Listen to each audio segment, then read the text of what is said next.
Hello, my name is Stephen Walden. I'm the chair of the Texas AWWA Small Systems Division. And we have done an innovative program in the last couple of years to assist very small systems. And so given our short time, I'm going to get right to it and share screen. And we're going to go here and there we go. And get that on. Okay. Here's the title slide right here, assisting small disadvantaged community water systems in Texas, filling the gap with TAWW volunteers. There's my contact information if you need some help on that. Preview today, we're going to go overview the size and scope of this problem. What is our purpose of Texas AWWA Small Systems Division, and examples of projects and problems confronted. And let's see if we can look at some strategies and pathways out of this swamp. Kind of at the core of the problem really across the country, and especially in Texas, which has the largest number of community water systems in the United States by a long shot. California is next, and they have about half of our number. And we have approximately, down here, you'll see at the bottom of this slide, we have 4,600 community systems. And in Texas, we have over 2,000 of those systems, 44%. Are serve under 500 population, and another group of them 1,541 they serve under 3,300 to 501. So collectively they're 77% of the system of the community water systems serve less than 3,300 population, which the bulk of those serving under 500 people. And these are very small systems with not a lot of assets and capabilities usually. This is a county map of Texas. As you know, it's a large state. And we have a lot of metropolitan areas, and we have these areas in blue, the darker blue. Please focus on that. That's actually surrounding areas like around San Antonio and Austin right in here. And then we've got this area around Houston. We've got this area around the Dallas Metroplex. And over here in the Tyler, Longview area, and there's a little bit of that's around Lubbock right here, and a little bit around Amarillo. And what we see, though, is a very high concentration of these really small systems that are basically seeking to provide some lower cost housing. And the water systems are along with that phenomenon around these areas. It's not just that they're rural. They're in some ways they are rural, but they're really proximate to larger cities, and we'll see why in a minute. So the purpose of our group, that as we've kind of been on the ground a little bit and created an awareness of what it really looks like when you're on the ground helping them versus doing a webinar, which is a completely different perception of what the universe looks like, is that our boots on the ground, pro bono assistance to small water systems in significant regulatory noncompliance. That's our primary target.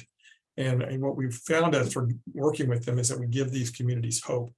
We presently have approximately 50 volunteer water professionals that are active at 9 public water systems. The lessons from the field so far have been that the small water system operators are overwhelmed with regulatory complexity and then the state of despair. They feel stuck. Many of these small public water systems are not public entities. They're not little towns. There might be a few of them, but mostly they're not. Most of them are privately owned manufactured housing communities, providing lower cost housing for lower income families. Majority of these non-compliant small systems are near large compliant water systems and have been denied interconnections for policy reasons, such as outside the city limits, et cetera. So some of the barriers to stable and compliant operations that we've seen so far is this inability to interconnect with nearby compliant water systems. They don't want to be in the water system business. These groups of people that might be an HOA, there might be a mobile home park, they are trying to just simply supply water because they have no other option. There is also no quick access in Texas to small dollar or lower dollar emergency grants and loans. There is a complete lack of funding navigators to assist in securing funding. We have a few, but it's really way insufficient. And we, like the rest of the country, lack the sufficient number of trained and certified water operators. Is a huge problem around the country, and we're going to have to all work together to get this resolved. So this is kind of like the village approach, where here we are with our small systems group as volunteers.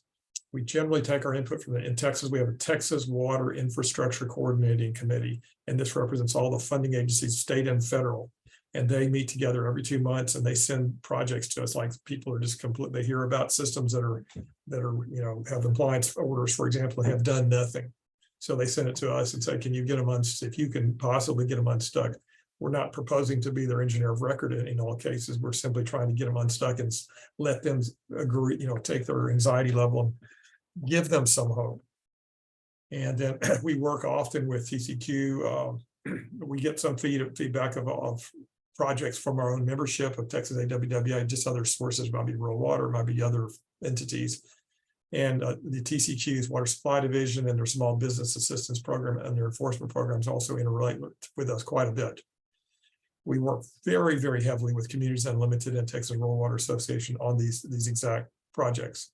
And then we're working with the small systems, and they're working back and forth between us and Communities Unlimited and Rural Water to try to find a way out of their problems.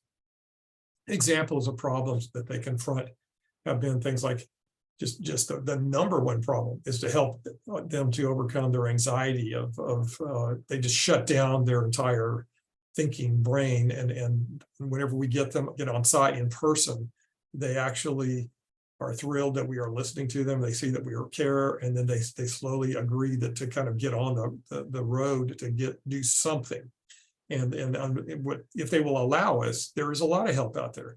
But if they're shut down emotionally, then they can't do anything. I think the number one lesson for all of us has been out of this process over the last 2-3 years as we've done projects, is we thought we were going in to do a technical resolution project. In reality, we were doing a psychology project dealing with getting these people's anxieties calmed down to the point that they will actually allow a resolution to come to bear on them. They've ignored all the offers for free webinars and other types of assistance. Only on-site assistance and visits got them on board and got them moving down the road, is what we have found. So things we've helped them with is funding forms help. We help them with groundwater and other influence of surface water. We help them with their violation options analysis, low distribution pressure analysis issues, excessive water loss. Electrical failures are very common out there with people have panel fuse problems and pump problems. Tank failures, typically pressure tanks and ground storage tanks that are leaking. Often they'll try a resolution, they'll have no engineers, so they'll have no plans and specs, and that's a problem for TCQ. And then a very large problem for a lot of them that we try to help them with is to try to negotiate with larger systems around them to get them off the books and get them to consolidate. So a couple of examples of projects we'll talk very briefly about are Forest Oaks over in Southeast Texas, Colorado County, and in Central Texas near Fredericksburg is Royal Oaks. And both of these systems serve approximately under 20 connections. This is for Forest Oaks, which had an old 1,500-gallon pressure tank ruptured, and they have had low pressures and leaking problems and losing their connection base for the last 5 years. We found out about it 2 years ago. And within about 3 weeks' time, we were able to work with some other folks in our volunteer world, and we've identified a manufactured pressure tank, that's already pre-manufactured, not a specially designed one that takes 6 months to 12 months to obtain. Got this installed with a volunteer. They gave us a rebuilt compressor, and this thing took 3 weeks, and we resolved the problem that's been on the books for about approximately 5 years. And just because we saw the problem, we interfaced with small other suppliers that could resolve the problem, and the total cost of this was under $10,000, and they had $15,000 in their budget for a total budget to be able to afford this, whereas a conventional process with conventional engineered solution was going to be $75,000 to $95,000 to resolve this problem. Another example is Royal Oaks, which has high nitrate, and they installed an anion exchange unit through Culligan without talking to anybody, and guess what? It works. It's been out there for about 1.5 years, and we tested it, and sure enough, it works. It's just it's basically an anion exchange instead of a cation exchange, like a softener. It operates almost exactly like a softener with the PLC on top, which has got the gallons figured out of when it needs to do the salt backwash.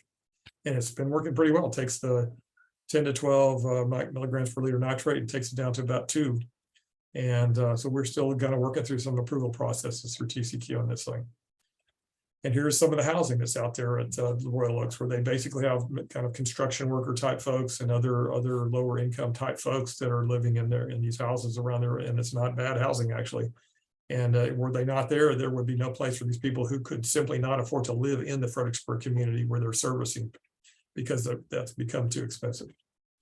So some of the recommended solutions and pathways out of this mess is we've encouraged our legislators to create incentives for large water suppliers to provide connections to struggling small systems, like they may give them some funding benefits.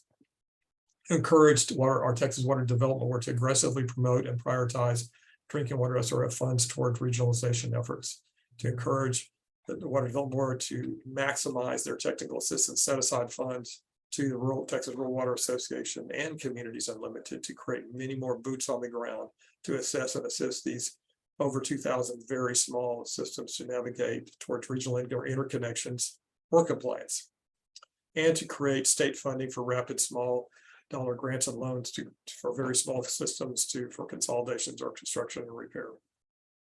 And lastly, to provide legislative support for growth of water and wastewater operator training initiatives in community colleges in Texas and in high schools, which we do have some initiatives that are starting to take root. And we think the solution will be in our hands in the next 2 or 3 years. We're going to have some of these new operators coming out of the community colleges and high schools at a much greater rate that have been existing, and hopefully that will resolve some of these issues.